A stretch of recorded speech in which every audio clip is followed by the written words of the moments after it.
to the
Okay, ladies and gentlemen, just a friendly reminder for our upcoming panel session on AI in manufacturing supply chain, driving operational excellence and competitiveness. Okay, so you will start at 3:45 p.m. So actually we are privileged of having 5 amazing speakers who will be diving into the topic of artificial intelligence. So I promise will be an enlightening talk that you won't want to miss. Okay, so this will be the last forum session for the day. So if you're interested in this topic, which is AI in manufacturing, which is the trendy thing, and it's about manufacturing supply chain, driving operational excellence, and state competitiveness. So please drop by to the middle of the exhibition hall as we have the last segment today, which is this forum session, which we will kickstart shortly. So seats are still available, so I will see you then.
Ladies and gentlemen, good afternoon to our distinguished guest panelists and participants. It's my pleasure to welcome you to today's panel session on AI in manufacturing supply chains, driving operational excellence and competitiveness. We are honored to have an exceptional lineup of speakers who represent a balanced blend of expertise across technology, industry, education, and productivity. This highly credible panel features leaders with both local and international influence, enhancing the relevance of today's discussion on topics like Industry 4.0, AI, and digital transformation. Their combined insights promise to offer a comprehensive perspective on how these technologies are shaping the future of manufacturing and supply chains.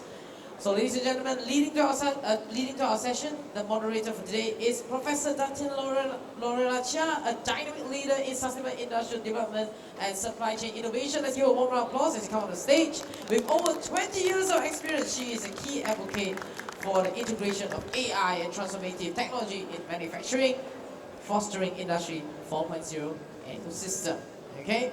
So joining her up on stage, I'm going to introduce you, the panelists for today. At first is Professor IRTS, Dr. Tan Chee Fai, President of the ASEAN Federation of Smart Industry, a recognized expert in smart manufacturing and robotics, who has driven Industry 4.0 initiatives across ASEAN and China. Let's welcome him. Let's give him a round of applause. Okay.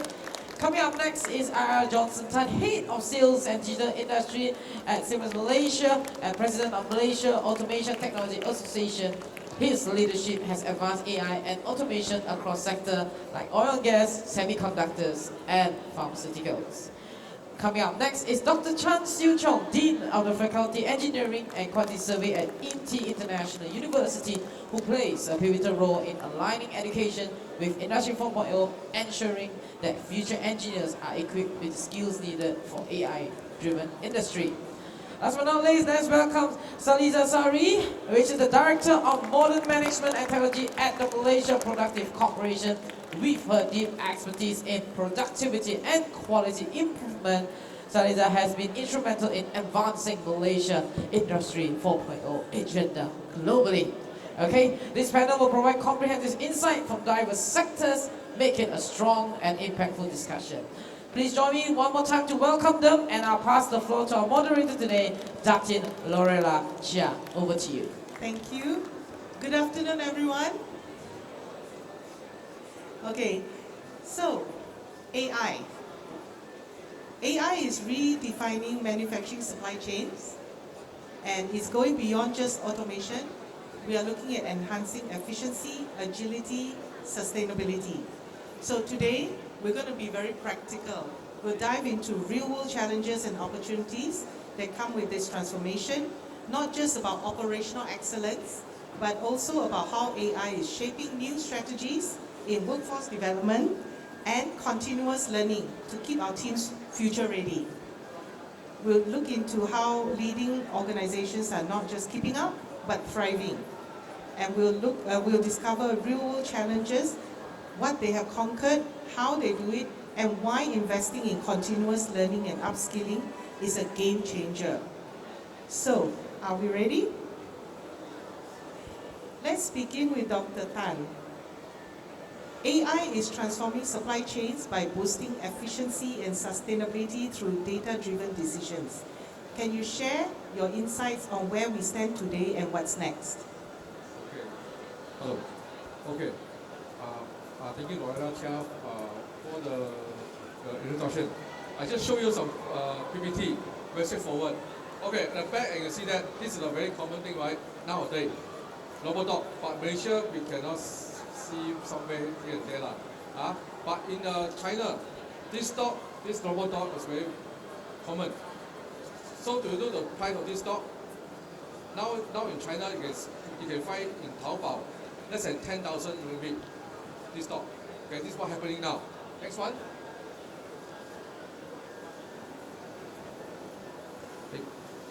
Next, please. Not moving. Okay, this is another one. For the supply chain, you need the heavy vehicle, right? The truck, right? And then the lorry to transport. Now, I think most of the time, it's very hard to find the driver. Even in the west port or east port in Malaysia, yes, they are very tough to find the driver. So the possibility to engage the technology to use the autonomous truck. Next one.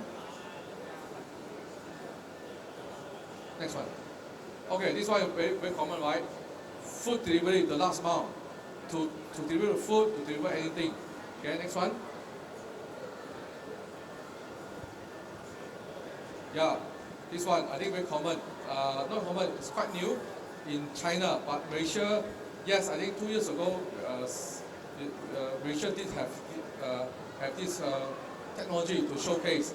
But in China, what it's called here is that, next one, I don't use, sorry.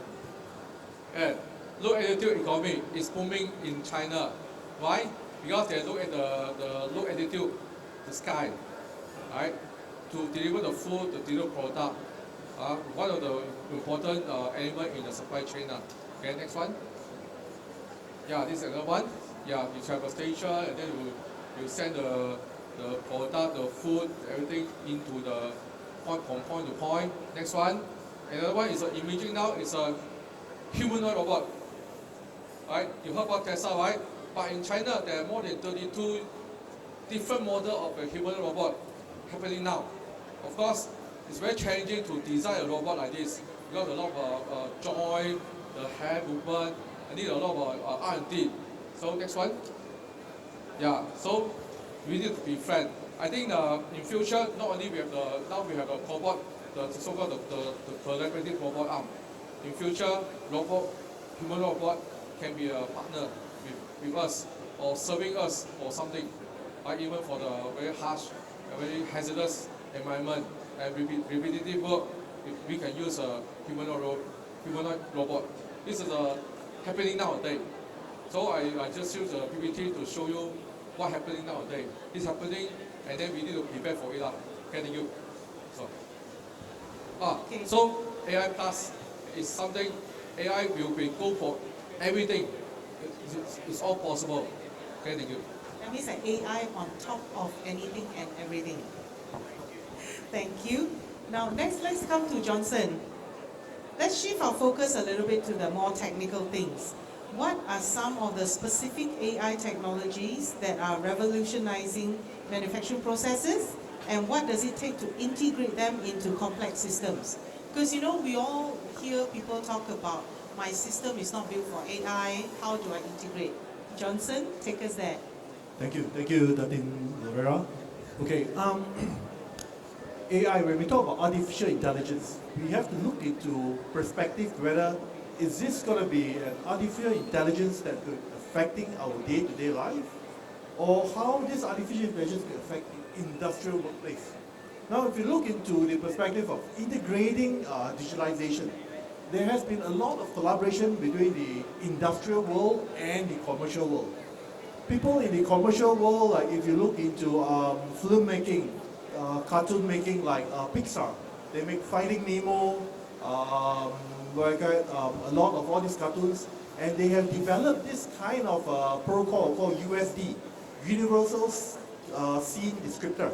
So this is actually a protocol, a platform where the industrial players, like for example Siemens, is having collaboration to it, and it's now part of a member to this alliance of USD. Why is that so? By creating this kind of protocol and conforming this kind of protocol, platform, we allow the simulation world, or what I call digital twin, to give the end users or these operators a digital immersive experience, photorealistic, like how we are seeing Finding Nemo and Beauty and the Beast and all these cartoons that we see.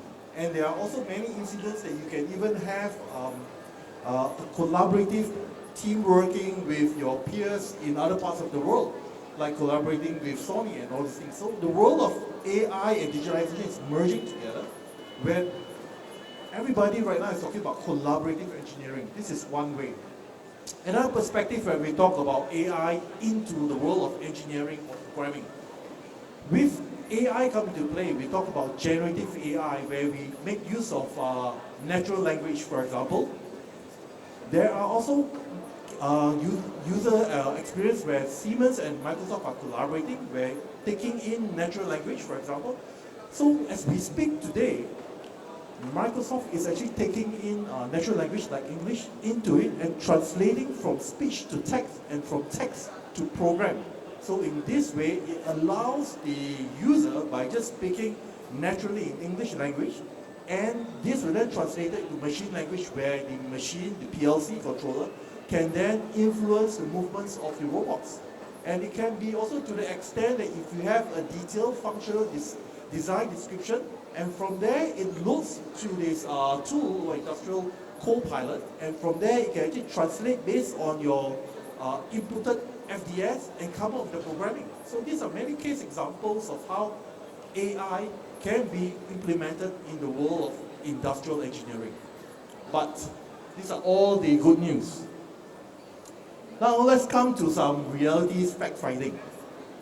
There are many cases where a lot of all these examples that we talk about, AI, still maintain itself as a proof of concept. It doesn't get into the real production line or doesn't go into reality. So what does it mean? Every second AI use case that you try to roll out, fail. Or it just ends at a POC. Because nobody wants to bring it forward. But what's the real reason that's stopping all this? So why is it so challenging to implement AI in the industrial workplace? Reasons are very simple. First, we have to start out with planning. To plan AI influence in your production line, you first have to understand what are you dealing with. What are the processes in the process line? That's why we talk about functional design specifications. How detailed is this FDS? Most of the time, the FDS is only like 60% conceptual. So there will be a lot of discussion with your process engineers and operators come in. So if your FDS is not detailed enough, there's no way the AI can work. Then we talk about modeling. How would you be able to do this modeling? Because all this modeling of your digital twin also involves domain know-how. AI is just a tool, it's just a platform, a software. So you need to model this. And then we talk about packaging it together. That's where the automation engineer comes into play. You have your various production line, you have your PLCs, you have your motors, you have your drives, your instruments, and your sensors. How do you package all these things together that they can be able to communicate to each other? Then from packaging, we go into deployment. Once you have this, we talk about project management. Do we have the right skill sets? Project manager, project engineer, automation engineer, data scientists. Do we have all these people over there? So that is why we need academia like Professor Tano here to do upskilling and reskilling to ensure the future workforce have the necessary skill set to execute the job. Otherwise, it's just going to be ending up in a proof of concept and never reach the proof of concept to the industrial workplace. Then we talk about connectivity. Because the world of automation or AI is a platform where IT and OT starts to converge. So it's no longer the automation engineer trying to do whatever we like in automation without the need of the IT guys. We need the IT guys to work together with us. That's where the convergence of IT and OT. Then we have, if all these things were to be able to collaborate together, would it work if we just buy something off from the shelf from an unknown manufacturer or something that is at the backyard? How can we ensure that these products or this hardware that we put onto the system or the production line would stand the test of time? It's stable. That will not give you any unplanned shutdown, because an unplanned shutdown in a critical production floor, an hour of unplanned shutdown may lead to millions of ringgit losses or loss of revenue. And from all this, we have to monitor whether it works fine or not. And if it doesn't work fine, that's where the cycle continues to retraining. Okay? So these are all the challenges that we see. But how do we tackle it to take this forward? Okay? So in order to tackle this, we talk about an ecosystem. A manufacturer like Siemens, we need to collaborate with people that works on the infrastructure, like the platform, be it Microsoft Azure, be it AWS, be it IBM. We need to collaborate with our partners, the process designers that talk about the processes, whether is it the production flow, whether is it the baggage handling, the logistics, or the refineries. Then we need to model it. We need someone to create the AI modeling, to create the digital twin, the digital representation of the physical workplace. Then we need to monitor this, and we need the skill sets. So we need to talk to academia, universities, we need to talk to the government to ensure that there's the right incentive. People want to jump on the bandwagon to go on artificial intelligence, to digitalize their plant, to digitalize industries, and then we have to make all these things connect and constant monitoring, then we can be able to take things forward. Without all this, it will forever be a dream, it will forever be a proof of concept, not taking it forward. So this is the reality that we are facing with, and therefore, let's kickstart your artificial intelligence journey. All right, that's short and sweet from my end. Thank you. Thank you, Johnson. It is important to move from pilot to actual implementation. Okay, next we have Saliza Sari. So this particular lady was very difficult to secure for the session. Many rounds of pleading and negotiations. So now from an overview to tech, now let's look at something that's more practical. How is AI enhancing productivity and operational excellence for real business outcomes? Okay. Over to you. Thank you,